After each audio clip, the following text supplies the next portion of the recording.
Oi, gente. Hoje a aula é sobre metabolismo de carboidratos, então vamos iniciar. Bom, vamos começar falando da glicose. Bom, a glicose ela tem um papel central no nosso metabolismo. Por quê? Porque ela é a principal fonte de energia. Ela é a primeira opção que o nosso corpo vai utilizar.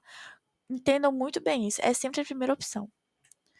Um exemplo disso é quando a gente está de jejum, por exemplo.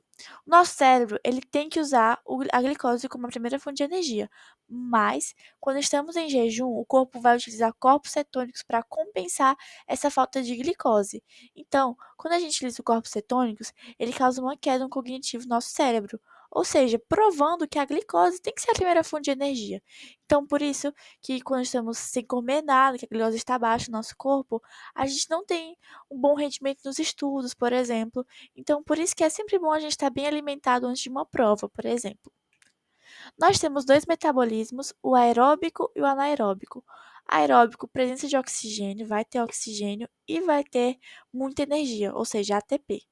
O anaeróbico, ele não vai ter a presença de oxigênio e vai produzir pouca ATP, ou seja, energia. ATP é energia. E todo metabolismo anaeróbico, ele é uma fermentação. Ou seja, quando falarmos de fermentação lática, falarmos de fermentação alcoólica, estamos nos referindo a um metabolismo anaeróbico, tá? Bom, aqui temos três reações.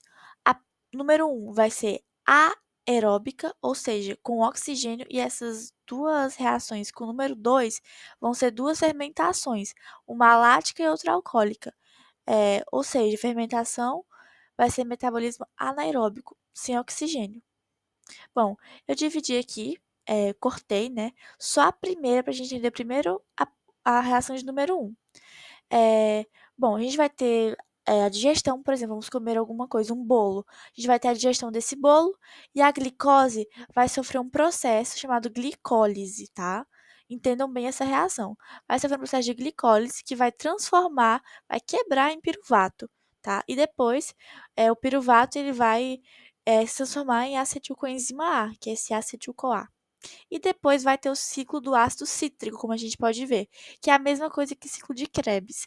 A gente não precisa entender profundamente o que é o ciclo de Krebs, só entender que ele acontece, tá bom? E aí vai dar origem a esse CO2, H2O, enfim.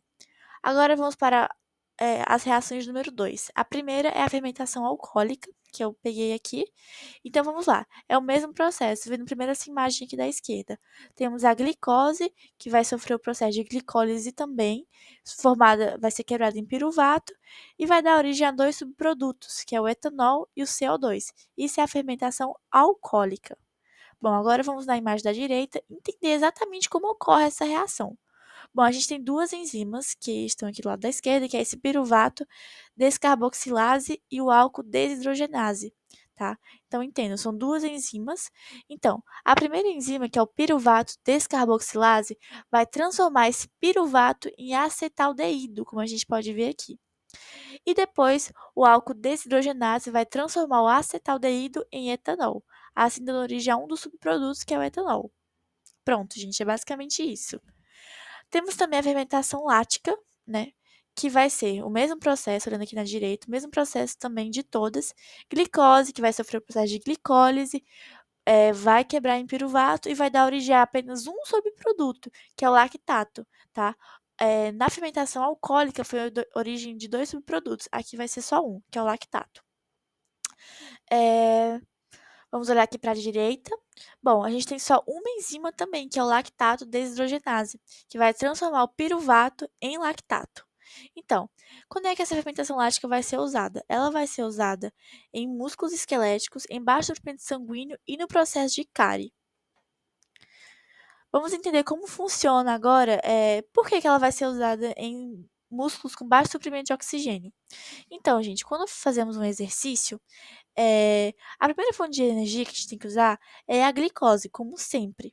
Só que a gente faz tão rápido o exercício, com tanta intensidade, que inclusive dá até aquela cãibra, né? Pois é, a gente faz com tanta intensidade que não dá conta, a glicose não dá conta, o oxigênio não dá conta. Então, para compensar essa respiração, acontece a fermentação lática. Então, assim, ajuda, mas assim, vai vai, assim, ajuda, mas vai ter que voltar para a glicose. Não podemos ficar o tempo inteiro com esse suprimento lactato. Por quê? Porque vai dar câimbra no nosso músculo e não é o ideal. O ideal é sempre a glicose ser a primeira fonte de energia. Então vamos entender o que é o ciclo de Cori. O ciclo de Cori vai ser basicamente isso: a transformação do lactato, ou ácido lático, né, de volta em glicose. A gente tem essa imagem aqui e vamos entender como funciona.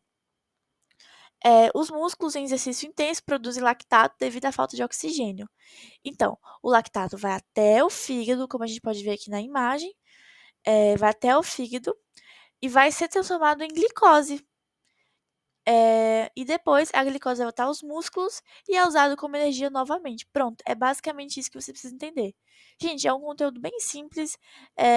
Vocês realmente só precisam entender como funciona, nada muito específico, até porque isso não é muito assim, em termos de odontologia, né? Não precisa ser tão específico. E é isso, gente. Se vocês tiverem alguma dúvida, podem mandar mensagem para mim ou para a Leti, que a gente vai responder as dúvidas de vocês.